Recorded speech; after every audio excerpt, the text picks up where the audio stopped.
Hello everyone. आज फिर से हम आपके लिए क्लास 8 का चैप्टर 11 लेके आए हैं, जिसमें हम फोर्स एंड प्रेशर के बारे में पढ़ रहे थे।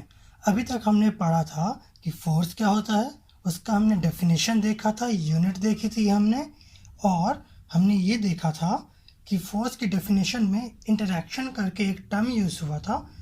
ये इंटरैक्शन क्या होता है इसके बारे में हमने देखा था।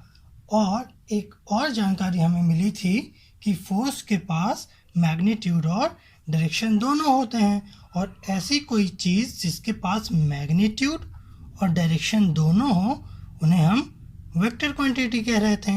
इतनी चीज़ें हमने कल तक देखी थी, और आज हम क्या शुरू करने वाले हैं उसके लिए थोड़ा सा ओवरव्यू लिया था, जिसके अंदर हमने देखा था कि अगर कोई एक बॉक्स है,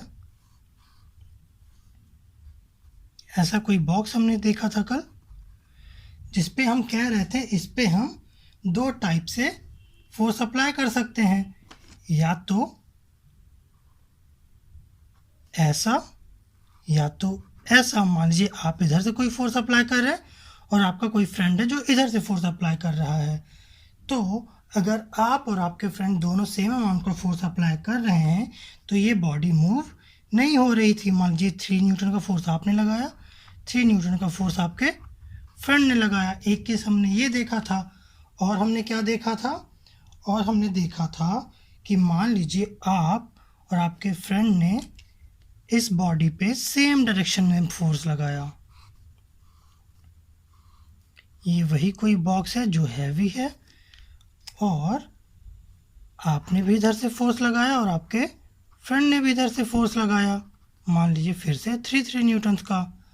तो ये बॉडी इस डायरेक्शन में मूव करने लगी थी।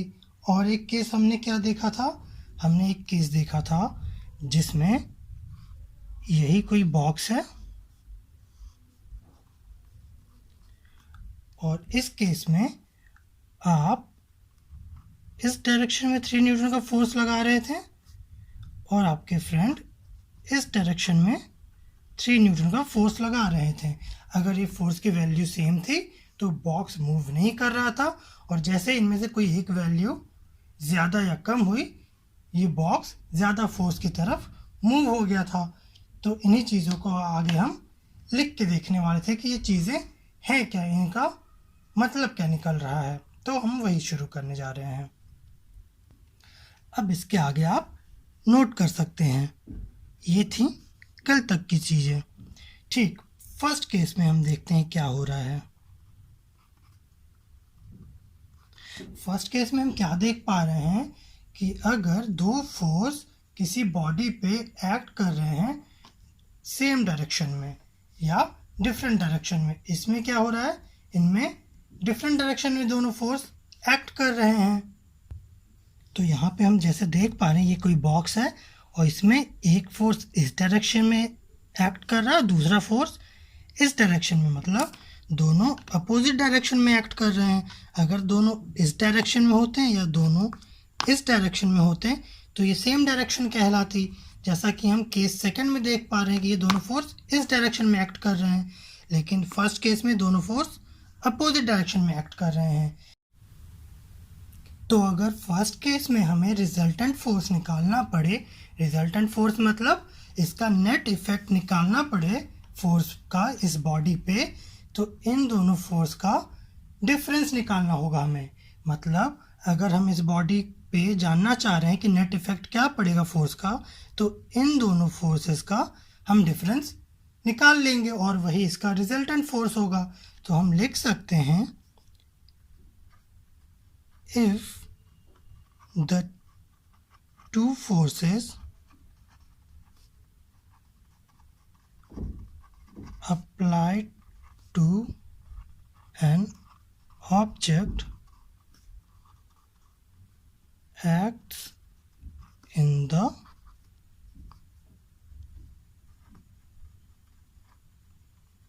opposite direction,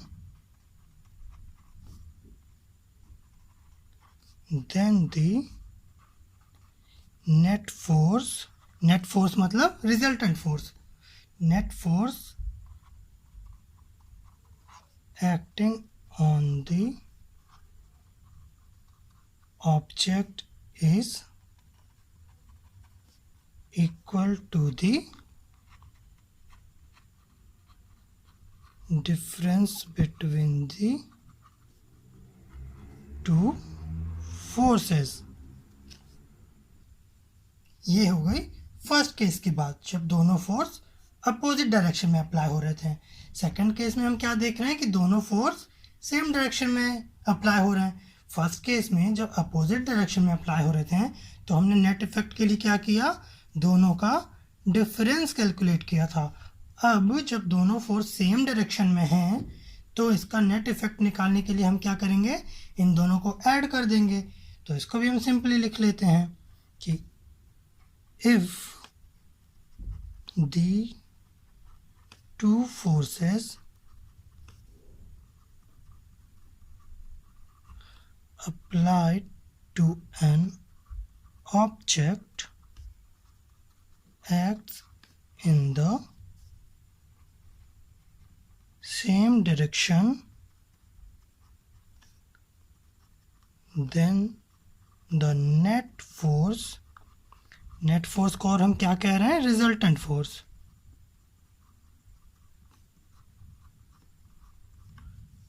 then the net force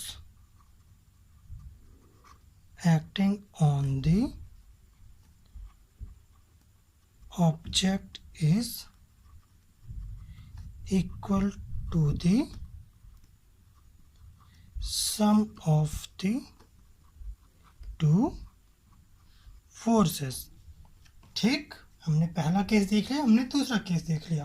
पहले केस में अपोजिट डायरेक्शन में थे तो उनका डिफरेंस कैलकुलेट किया हमने, इसमें सेम डायरेक्शन में थे तो उनका सम कर दिया हमने। अब थर्ड केस देखते हैं। ठीक है, हम अपने थर्ड केस पे पहुंचते हैं। थर्ड केस पे जाने के पहले थोड़ी सी एक चीज़ जान लेते हैं हम। जैसे मान लीजिए यहाँ पे हम दो फोर्स कंसिडर कर रहे हैं। मान लीजिए एक फोर्स है हमारा F1 और दूसरा फोर्स है हमारा F2, जो इधर से हम लगा रहे हैं। मान लीजिए ये F1 है और ये F2 है, ये F1 है, ये F2 है, ये F1 है और ये F2 है।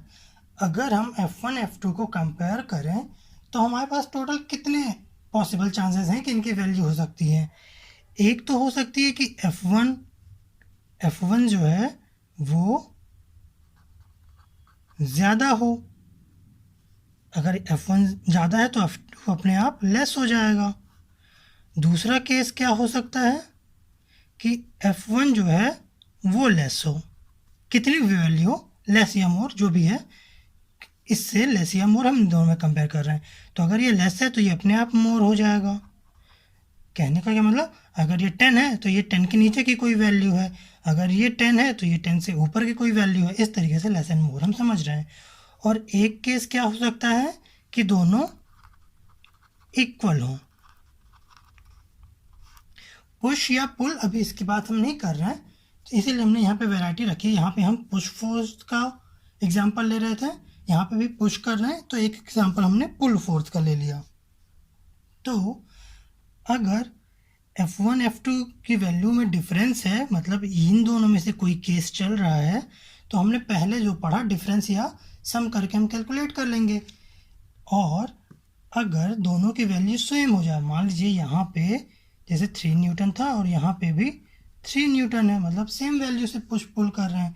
यहाँ पे ये वैल्यू सेम या डिफरेंस हो सकती थी। मान लीजिए 3 न्यूटन है, हमने पहले 3 न्यूटन का एग्जांपल लिया। मान लीजिए 5 न्यूटन है, 3 न्यूटन नहीं है, तो ये बॉडी इधर मूव कर जाएगी क्योंकि ये फोर्स ज़्यादा है, इधर से लगने वाला फोर्स ज़्यादा है तो ये इधर मूव कर जाएगी। ऐसे इसमें जो भी वैल्यू, अगर ये 3 न्यूटन है, ये 5 न्यूटन है, लेकिन एक डायरेक्शन में वर्क कर रहे हैं तो ये दोनों ऐड हो जाएंगे। लेकिन एक केस हम ये देख रहे हैं कि दोनों की वैल्यू सेम है और दोनों अपोजिट डायरेक्शन में मूव कर रहे हैं, तो क्या ये बॉडी मूव होगी? हमने कल देखा था एग्जाम्पल में कि जैसे ये मान लीजिए कैप थी और इसे हम अगर सेम अमाउंट से पुश कर रहे हैं, ये ऐसा करने की कोशिश कर रहे हैं, पुश कर रहे हैं सेम अमाउंट के फोर्स से, तो ये बॉडी मूव नहीं हो रही है। अब अगर हम पुल करना चाहें, इसे हम पुल कर रहे हैं सेम अमाउंट से, तब भी ये बॉडी मूव नहीं कर रही है।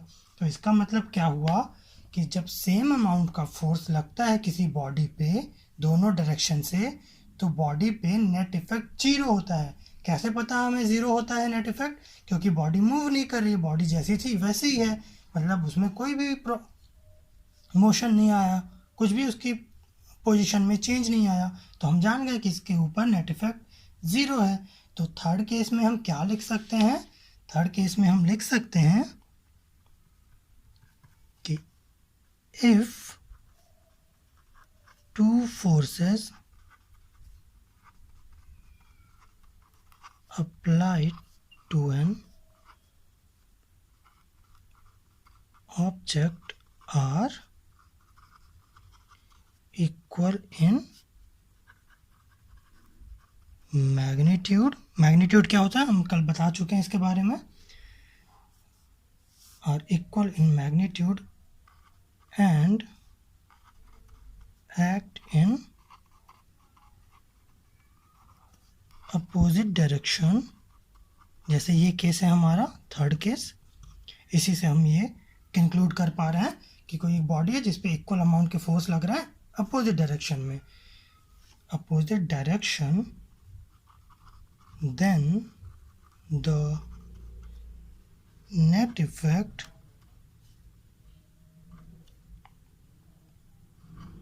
of force acting on the object is zero। ठीक, हमने 3 केसेस देख लिए इसके। अब हम जानने की कोशिश करते हैं कि किसी फोर्स का किसी बॉडी पे कितने टाइप का इफेक्ट हमें देखने को मिल सकता है। कहने का मतलब क्या कि अगर कोई बॉडी है उस पर हम फोर्स लगा रहे हैं तो बॉडी मूव करने लगती है, एक इफेक्ट तो ये हुआ। अब मान लीजिए ये कोई बॉडी मूव कर रही थी, हमने इधर से एक फोर्स लगाया तो ये बॉडी स्टॉप हो गई, तो ये सारे फोर्स के इफेक्ट्स होते हैं। तो अब हम देखने की कोशिश करते हैं कि फोर्स के कितने इफेक्ट्स हम देख सकते हैं किसी बॉडी पे। ठीक है, तो अब आगे की चीज़ हम क्या नोट करेंगे? हम नोट करेंगे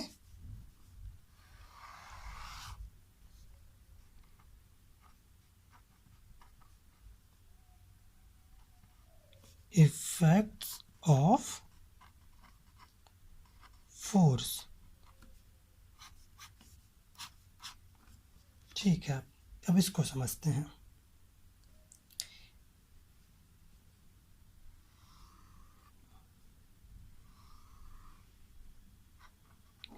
एक इफेक्ट तो अभी हमने देखा जो हमने आपको अभी एग्जांपल में दिखाया कि मान लीजिए कोई एक स्टेशनरी बॉडी है, तो हमने इस पर एक फोर्स लगाया और ये बॉडी मूव करने लगी।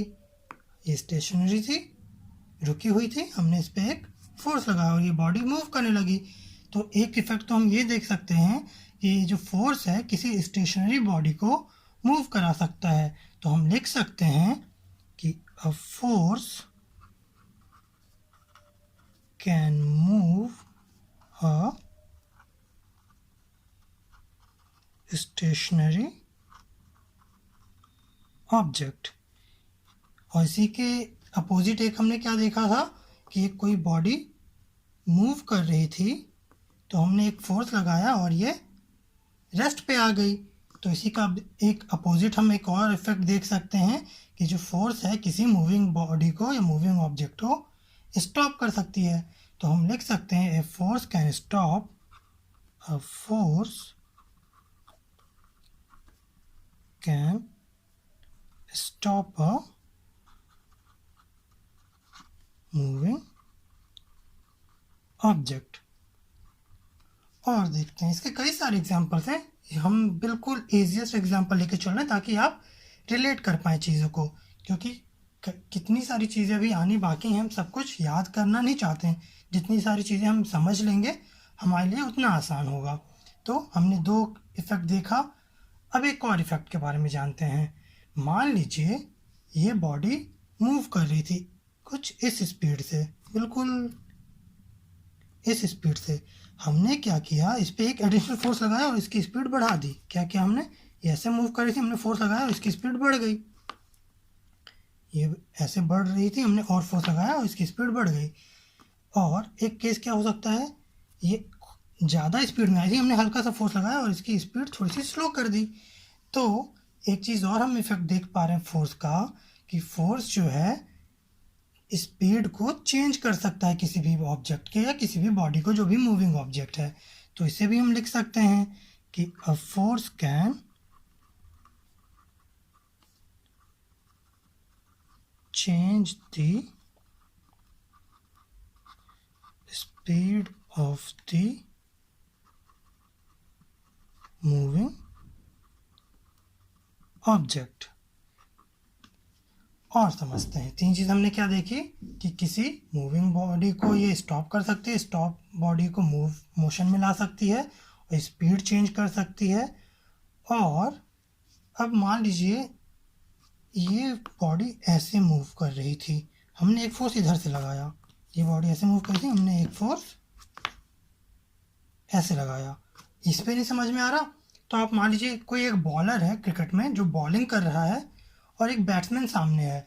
बॉलर बॉल करता है तो उसकी डायरेक्शन विकेट की तरफ होती है, फिर बैट्समैन उसे बैट की हेल्प से एक फोर्स अप्लाई करता है बॉल पे, बॉल ऐसे जा रही होती है, बैट्समैन इधर से एक बैट की हेल्प से फोर्स अप्लाई करता है तो बॉल किसी भी और डायरेक्शन में बॉल चली जाती है। तो फोर्स की हेल्प से किसी भी मूविंग ऑब्जेक्ट की डायरेक्शन भी चेंज की जा सकती है। तो हम इसके लिए क्या लिख सकते हैं कि फोर्स जो है किसी भी ऑब्जेक्ट की डायरेक्शन भी चेंज कर सकता है।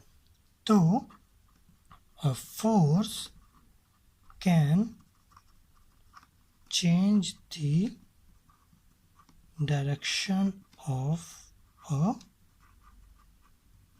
Moving object. हमने चार चीज़ें देख ली, एक और देखने की कोशिश करते हैं।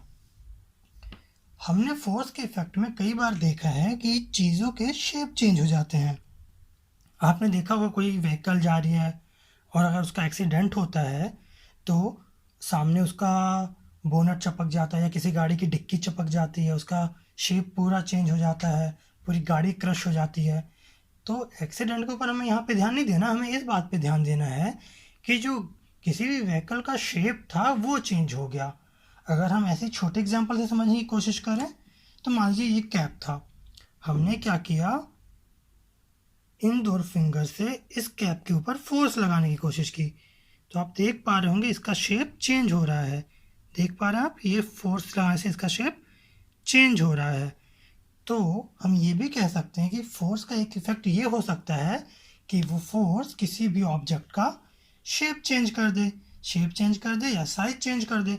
मान लीजिए कोई इलास्टिक बॉडी है, जैसे कोई की रबड़ है, तो आप उसे जब ऐसे पकड़ के खींचेंगे तो वो लेंथ वाइज भी उसका डिस्टॉर्शन होगा। तो आप फोर्स से साइज या शेप भी चेंज कर सकते हैं ऑब्जेक्ट का। तो इस केस में हम लिख सकते हैं a force